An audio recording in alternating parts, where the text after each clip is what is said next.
ये 2014 में पूछा गया है रविशंकर यूनिवर्सिटी में, मोस्ट टाइम के क्वेश्चन है। इस टाइप के क्वेश्चन जो है घुमा के पूछा जाता है, तो ध्यान देना किस तरीके से इस क्वेश्चन को हम बनाएंगे। ठीक है, सबसे पहले एफ ऑफ जेड दी गई है और यहाँ पे e to the power minus j to the power minus 4 लिखा है। सबसे पहले काम आपको क्या करना है, जेड की वैल्यू यहाँ पे पुट करनी है। तो जेड की वैल्यू जब हम पुट करेंगे तो यहाँ पे लिखेंगे e to the power minus, और इसको हम लिख सकते हैं 1/z के पावर 4 लिख सकते हैं, रिप्रेजेंट कर सकते हैं। और इसी को 1 अपॉन, अब यहाँ पे लिखेंगे z की वैल्यू तो x प्लस आई वाई, कुछ इस तरीके से हम यहाँ पे रिप्रेजेंट करेंगे। यहाँ पे लिखेंगे 4 पावर, फिर हम इसे लिख सकते हैं। देखिए यहाँ पे इसको रेशनलाइजेशन करनी है, जैसे रेशनलाइजेशन करते या फिर कॉन्जुगेट का यूज करते तो यहाँ पे हम क्या करते, x माइनस वाई का पावर 4 का हमको ऊपर मल्टीप्लाई करना पड़ता और नीचे में भी हमको मल्टीप्लाई करना पड़ता, तब ये रेशनलाइजेशन हो पाता। ठीक है, ये पावर 4 और ये पावर 4 कट जाएगा, ये अंतिम वाला ये बचा रहेगा।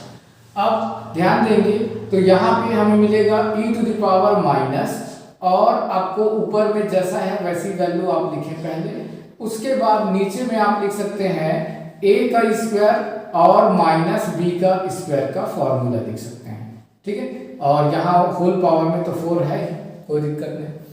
ऊपर को हम किस तरीके से सॉल्व करें उस पर ध्यान दीजिएगा। ऊपर को हम सॉल्व करेंगे, एक फॉर्मूला हमारे पास होता है जिसमें हम कहते हैं उसको द्विपद प्रमेय या binomial theorem, a plus x या फिर x प्लस a, कुछ इस तरीके से रहता है। यहाँ पे हम लिखते हैं, यहाँ लिखेंगे x to the power n minus nc1 x to the power n minus 1 और a के power 1 plus nc2 x to the power, यहाँ हर जगह में भी प्लस रहेगा लेकिन माइनस आ जाएगा ना, तो माइनस आएगा तो अल्टरनेटिव प्लस माइनस वाला फॉर्मूला यूज होता है।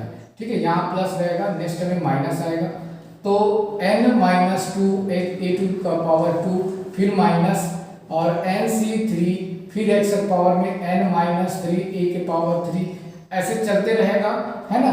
कब तक चलते रहेगा, जब तक आपका ncr ना आ जाए, मतलब ncr फिर होगा x के पावर में n minus r a to the power r मतलब अंतिम n ना आ जाए। ठीक है, जैसे 4 पावर है तो 4 पावर तक का हमको एक्सपांशन करना होगा। तो ध्यान दें, तो यहाँ पे हम सीधा x माइनस आई वाई की वैल्यू अब हमको चाहिए, तो हम क्या करेंगे, x माइनस आई के पावर 4 वाले में हम ये फॉर्मूला यूज करने वाले हैं। तो हम लिखेंगे x के पावर में 4 माइनस nc1 मतलब 4c1, तो 4c1 मतलब क्या हो जाएगा, nc1 का मान n ही होता है, तो 4c1 का मान क्या होगा, 4 आएगा। तो यहाँ पे मैं लिखूंगा 4, x के पावर में कितना कम करना है, n माइनस 1 मतलब 3 पावर होगा। फिर लिखेंगे a के जगह में यहाँ पे है i y, तो यहाँ पे हम लिखेंगे i y। फिर नेक्स्ट हम लिखेंगे nc2 n का nc1 nc2 का फॉर्मूला क्या होता है, फैक्टोरियल n होता है अपॉन फैक्टोरियल r और फैक्टोरियल n माइनस r। तो यहाँ पे मैं लिखूंगा क्या, factorial 4 upon factorial 2 upon factorial 4 minus 2, ऐसे लिखूंगा इसके जगह में। फिर लिखूंगा x के पावर में 4 में 2 गया। ठीक है, फिर हम लिखेंगे a का स्क्वायर, मतलब हम लिखेंगे i y का स्क्वायर लिखेंगे। फिर नेक्स्ट में आएंगे तो nc3 मतलब यहाँ पे लिखेंगे 4c3, फिर 4c3 का फॉर्मूला लिखूं तो फैक्टोरियल 4 अपॉन में आप लिख सकते हैं फैक्टोरियल 3 और 4 माइनस 3 का फैक्टोरियल। यहाँ पे आएगा x के पावर में 3 माइनस 1, है ना, 4 माइनस 3 और a के पावर 3 मतलब i y का पावर 3। नेक्स्ट होगा प्लस में, तो यहाँ पे लिखूंगा फैक्टोरियल 4 और यहाँ पे लिखेंगे वैसे भी 4c4 मतलब 1 मिलेगा, आपको वैल्यू जो है 1 मिलेगा, और x के पावर में यहाँ मिलेगा 0 और i y के पावर में मिल जाएगा 4। तो टोटली आपको कंप्लीट आंसर क्या क्या मिलेगा उस पर ध्यान दें। तो इसका जो आंसर होगा x के पावर में 4, यहाँ पे 4i y x क्यूब, और यहाँ पे फैक्टोरियल 2 इसको डिलीट करेगा तो 4 इंटू 3 इंटू 2 होगा तो 2 2 कट जाएगा और यहाँ पे 4 इंटू 3 बचेगा तो अपॉन में 2 और रहेगा यहाँ से, तो ये दोनों कटेगा। कटने के बाद आपका आंसर वैल्यू मिलेगा 6। ठीक है, तो यहाँ पे मिलेगा 6 x का स्क्वायर, i स्क्वायर मिलेगा, y का स्क्वायर मिलेगा। यहाँ पे आपको क्या मिलेगा, देखिए 4 इंटू 3 लिखेंगे तो फैक्टोरियल 3 लिखेंगे तो ये दोनों कट जाएगा और ये फैक्टोरियल 1 का मान 1 मिलेगा, तो टोटल क्या मिला 4 मिला। यहाँ से आप लिखेंगे माइनस x का पावर 1 मिल जाएगा, यहाँ 4 मिला, x का पावर 1 मिला और देखिए यहाँ का माइनस और आएगा, क्यों, क्योंकि i का क्यूब का मान होगा माइनस i, तो माइनस और माइनस बन जाएगा प्लस और y और i, और अंतिम वाला जो बचेगा वो i के पावर 4 का मान 1, तो y टू द पावर 4 आपको मिल जाएगा। ठीक है, तो कंप्लीट ये वैल्यू को यहाँ पे हमको रिप्रेजेंट करनी है ना। तो हम क्या रिप्रेजेंट करेंगे, e के पावर में यहाँ पे आएगा x के पावर 4 और जो i ना हो उसको एक जगह लिखिए, y पावर में 4 माइनस और i को बाहर निकालेंगे, तो i को बाहर निकालें तो हमको दो वैल्यू मिल सकता है, कौन कौन से, एक तो प्लस के रूप में बाहर निकालते हैं तो पॉजिटिव वाला जो होगा उसको पहले लिखेंगे तो 4xy मिलेगा और एक जगह यहाँ आपको मिलेगा माइनस 4yx का क्यूब। तो इस तरीके से आपको आंसर मिलेगा। नीचे वाला आपको क्या मिलेगा, x square plus y square का पावर में 4, ऐसे मिल जाएगा f ऑफ z का मान, है ना। अब आप इसको अलग अलग कर सकते हो, अलग अलग करने से आपको क्या मिलेगा, देखिए ध्यान देना, x पावर में 4 y पावर में 4 है ना, और नीचे में आपका है x स्क्वायर प्लस y का स्क्वायर। फिर इसको अलग कर सकते हैं तो e के पावर i लिखेंगे, यहाँ पे लिखेंगे 4xy माइनस 4yx का क्यूब और नीचे में आप लिखेंगे x square plus y square के पावर में 4, ऐसा रिप्रेजेंट कर लेंगे। ठीक है, उसके बाद यहाँ पे x पावर 4 y पावर 4 आ चुका है। अच्छा, नेक्स्ट देखिए, यहाँ पे 6 वैल्यू को हमने नहीं लिखा है, यहाँ पे माइनस में और आएगा 6, माइनस में 6 x स्क्वायर y स्क्वायर। ठीक है, तो ये माइनस में आएगा और 6x स्क्वायर y स्क्वायर, यहाँ भी आपको वैल्यू मिलेगा माइनस 6 स्क्वायर y स्क्वायर, इस वैल्यू को भी लिखना है। ठीक है, तो ये आपको मिल जाएगा। यहाँ पे e to the power minus i theta वाला फॉर्मूला यूज होगा, तो वो क्या होता है, e to the power minus i theta is equal to होती है cos theta minus i sine theta, तो उस फॉर्मूले का यहाँ पे हम यूज करेंगे। ये जो है जैसा है वैसे ही रहेगा, ठीक है, कोई बात नहीं, जैसा रहेगा। यहाँ पे आएगा e to the power minus x power 4 y power 4 minus 6x square y square upon x square plus y square, इसके पावर में भी 4, इसके पावर में भी 4। यहाँ पे आ जाएगा cos, ठीक है, cos 4xy माइनस 4yx का क्यूब और अपॉन में आप लिखेंगे x square plus y square के पावर में 4। फिर नेक्स्ट में लिखेंगे प्लस i और लिखेंगे साइन, फिर लिखेंगे 4xy माइनस 4yx का क्यूब अपॉन में आप लिखेंगे x square plus y square के पावर में 4। ठीक है, तो कुछ इस तरीके से अभी हम लोग क्या करेंगे, इसे जमाएंगे, है ना। तो हमें क्या मिला, कंप्लीटली ये वैल्यू हमें इस तरीके से मिल जाता है। अब इसके बाद हमें क्या करनी पड़ेगी, हमें डेल u डेल x की वैल्यू फाइंड करना है और डेल u डेल y की वैल्यू भी फाइंड करनी है। ऐसे ही मतलब हमें क्या प्रूव करनी है, CR इक्वेशन सेटिस्फाई होता है ऐसा चाहिए, तो CR इक्वेशन सेटिस्फाई होता है, इसको निकालने के लिए हमें डेल u डेल x की जरूरत पड़ेगी, डेल v डेल y की जरूरत पड़ेगी, वैसे ही इन सारे चारों वैल्यू डिफरेंशिएशन की जरूरत पड़ेगी। उन वैल्यू को लिखने के बाद हम क्या करेंगे, वहां पे सेटिस्फाई हो रहा है ऐसा प्रूव करेंगे। तो सेटिस्फाई हो रहा है उसके लिए आपको इस लाइन बस को फोकस करनी है ना, उसके बाद आपको सॉल्यूशन समझ में आ जाएगा। देखिए फर्स्ट लास्ट लाइन पे आपको ज्यादा ध्यान देना है।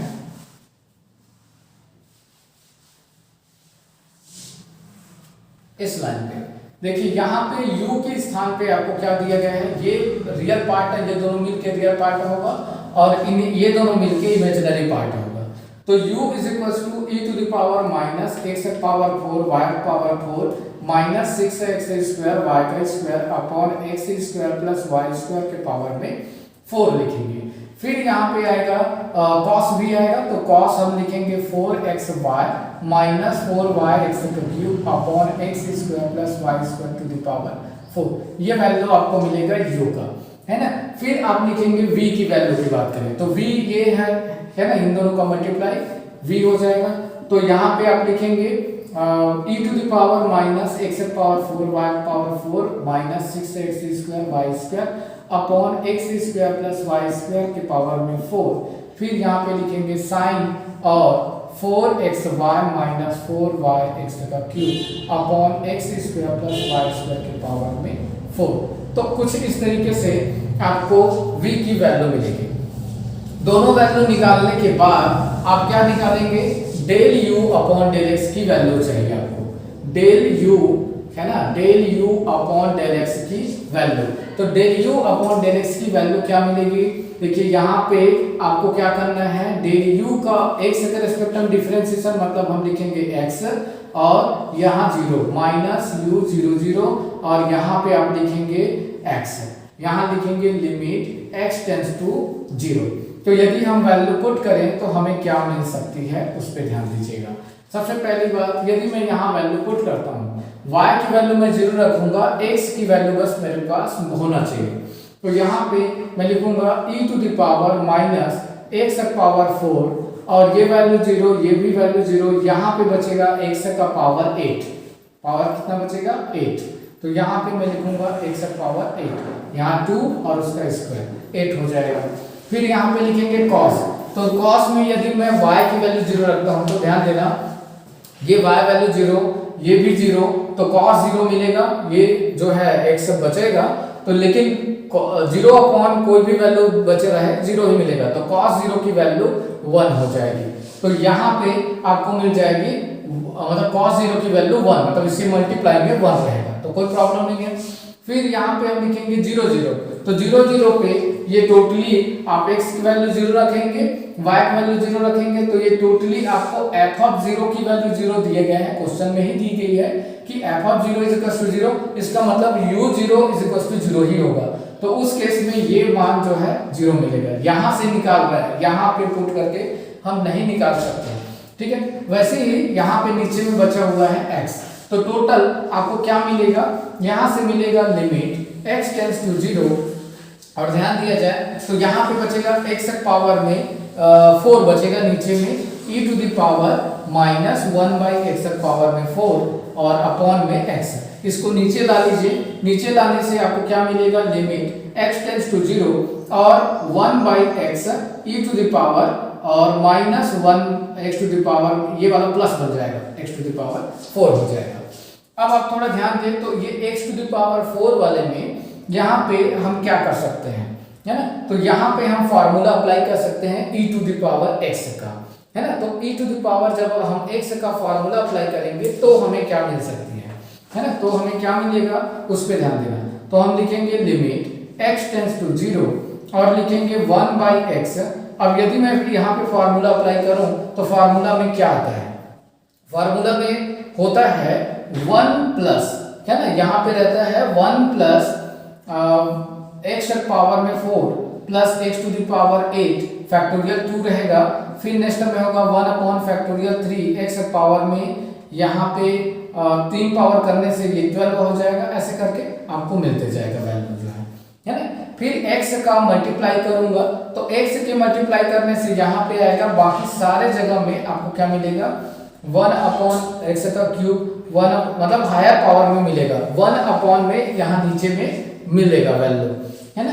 तो जब 1 अपॉन में मिलेगा तो ध्यान रखिए क्या मिल सकता है, तो लिमिट और x टेंड्स टू 0 और 1 upon x plus 1 by x to the power 3 plus 1 by 12 1 by factorial 2 का मान आप लिख लीजिएगा और यहाँ पे 7 पावर आ जाएगा, ऐसे करके आपको ये वैल्यू मिलते जाएगा।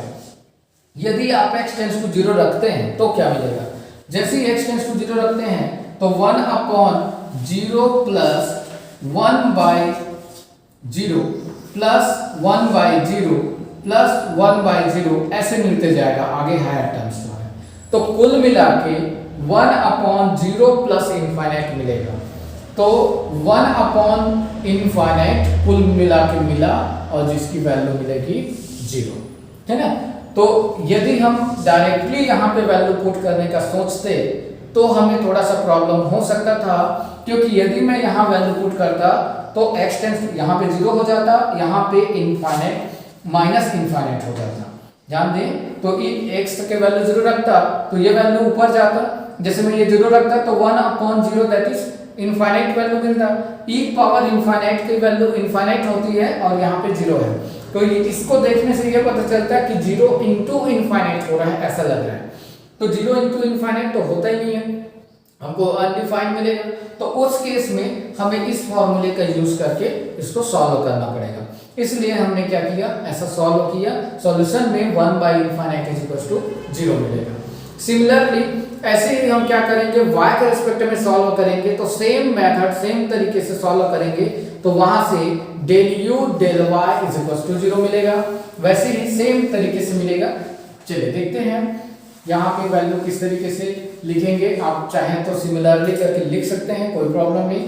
आप लिखेंगे सिमिलरली यहाँ del u del v del y is equal to, यदि y रखते तो क्या मिलता, यहाँ भी आपको मिलता जैसे कि लिमिट हमने निकाला है y टेंस टू 0 लिखेंगे, यहाँ वैल्यू जो मिला है वो केवल y के फॉर्म में रहता, बस और कुछ नहीं।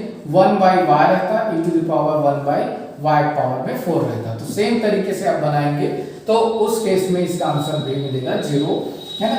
वैसे ही del v del x की वैल्यू भी आपको 0 मिलेगी, del v del y की वैल्यू आपको 0 मिल जाएगी, क्योंकि वहां पे तो साइन है x की, जैसी भी वैल्यू पुट करोगे तो वहां पे 0 हो जाएगा, साइन की वजह से वहां पे 0 मिलेगा, है ना। क्योंकि साइन फंक्शन है और साइन फंक्शन में यदि मैं x और y की वैल्यू पुट करूं तो वहां पे वो 0 0 हो जाएगा। तो आपको कुल मिला के क्या मिल गया, सारे की वैल्यू 0 0 मिल चुकी है। तो हम बोलेंगे CR इक्वेशन में क्या होता है, CR इक्वेशन सेटिस्फाई हो रहा है कि नहीं हो रहा है। तो del u del x का मान del v और del y के मान के इक्वल है। वैसे ही del u del y का जो मान है वो minus del v del x के मान के इक्वल है। इसका मतलब CR इक्वेशन सेटिस्फाई होता है, ठीक है। तो CR इक्वेशन जो है वो क्या हो रहा है, संतुष्ट होता है, सेटिस्फाई होता है। तो इस तरीके से आप इस क्वेश्चन को सॉल्व करेंगे और साथ ही इस क्वेश्चन में प्रूव करनी है एनालिटिक फंक्शन नहीं है, कहां पे वो वैल्यू आपको दी गई है, मूल बिंदु पे ये एनालिटिक फंक्शन नहीं है। तो मूल बिंदु पे एनालिटिक फंक्शन नहीं होने के लिए इसको डिफरेंशिएबल फंक्शन नहीं है, इतना बस मेरे को लाना पड़ेगा, उसके बाद ये क्वेश्चन बन जाएगा, ठीक है। तो ध्यान देते हैं मूल बिंदु पे डिफरेंशिएबल नहीं है, ये मैं कैसे प्रूव करूंगा उस पे, ठीक है। ये हमारा क्या है, f ऑफ z है, ठीक है। और f ऑफ z में यदि हम बात करें मूल बिंदु पे डिफरेंशिएबिलिटी की तो हम लिखेंगे limit z tends to 0 f of z के बारे में बात करें। सिंपल सी बात है, एक ही वैल्यू पे यदि मैं डिफाइन कर दूं पता चल जाए मेरे को कि ये जो है डिफरेंशिएबल नहीं है, मतलब इस बिंदु पर ये डिफाइन ही नहीं है, ऐसा यदि मैं बता दूं तो ये क्या हो जाएगा, डिफरेंशिएबल नहीं है बोल सकता हूं मैं। तो यहाँ पे बोलूंगा limit z tends to 0 e to the power -z -4 होगा। यहाँ से यदि मैं सॉल्व करता हूँ तो limit z tends to 0 1/e to the power minus, ये प्लस में हो जाएगा, है ना।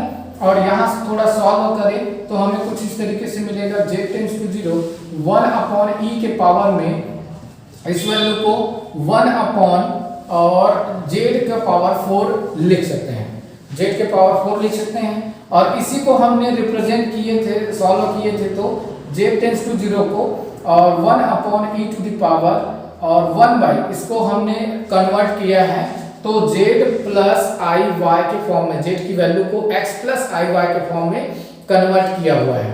तो जब हम कन्वर्ट करते हैं तो हमें कुछ इस तरीके से मिलेगा वैल्यू जो है, जब हम सॉल्व करेंगे, सॉल्व करने से हमें मिल जाएगा क्या, इस e को हम सीधा एक्सपोनेंशियल करके लिख सकते हैं, क्या लिख सकते हैं, एक्सपोनेंशियल लिख सकते हैं। मतलब ये शुरुआत को ही इसी को एक्सपोनेंशियल लिख सकते हैं और यहाँ पे z की पावर में -4 लिख सकते हैं।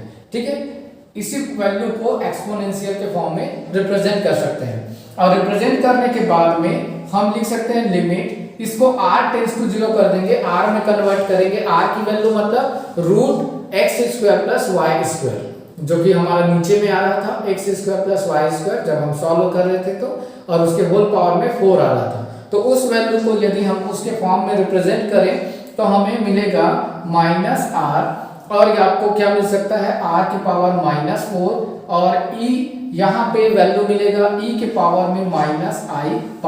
अब ये कब मिलेगा i π करके, यहाँ पे यदि मैं z की वैल्यू को रखता हूँ r e⁻i π/4 रखता हूँ। यदि मैं z की वैल्यू ऐसा पुट कर दूं यहाँ पे या यहाँ पे, तो हमें ऐसा आंसर मिलेगा। एक्सपोनेंशियल फॉर्म में है, अभी भी ये क्या है, एक्सपोनेंशियल फॉर्म में है। तो जैसे ही अब इसकी बात करें तो e⁻i π, ये क्या होगा, देखो e⁻i⁻ का फॉर्मूला जो होता है उसके हिसाब से ये बनेगा। तो e⁻i⁻ के हिसाब से ये वैल्यू माइनस में आएगा, है ना, क्योंकि cos π प्लस i sin π होगा और cos π का मान होता है -1, इसलिए माइनस और माइनस प्लस हो जाएगा। तो कुल मिला के इतना बस बचेगा, e⁻i π का मान हो जाएगा -1 और ये वैल्यू प्लस में आ जाएगा। तो आपको टोटल मिलेगा limit r tends to 0, exponential लिखेंगे आप, और एक्सपोनेंशियल लिखने के बाद आप लिखेंगे r के पावर में -4। इसी को आप क्या करेंगे, limit r tends to 0 exponential, और इसको 1/r के पावर में 4 रिप्रेजेंट कर सकते हैं। यदि वैल्यू आप पुट करते हैं तो ध्यान दीजिए, एक्सपोनेंशियल 1/0 दैट इज होगा एक्सपोनेंशियल इनफाइनाइट। एक्सपोनेंशियल इनफाइनाइट की वैल्यू होती है इनफाइनाइट। यहाँ पे क्या आ गया, इनफाइनाइट आ रहा है। इनफाइनाइट की मतलब हो जाएगा क्या, मतलब e⁻ इनफाइनाइट ही है, e के पावर में इनफाइनाइट मतलब इनफाइनाइट। तो इससे ये पता चला ये जो है 0 पे डिफाइन नहीं, ये फंक्शन ही 0 पे डिफाइन नहीं है। तो ये फंक्शन जो होगा कंटिन्यूअस नहीं होगा मूल बिंदु पर, और मूल बिंदु पे कंटिन्यूअस नहीं होने का मतलब हो जाएगा कि यह जो फंक्शन है वो डिफरेंशिएबल भी नहीं है, कि भाई कंटिन्यूअस नहीं है तो डिफरेंशिएबल कहाँ से होगा, और डिफरेंशिएबल नहीं है तो उसके बाद आप बोल सकते हैं कि यह जो फंक्शन है वो एनालिटिक फंक्शन नहीं है, z = 0 पर ये एनालिटिक फंक्शन नहीं है।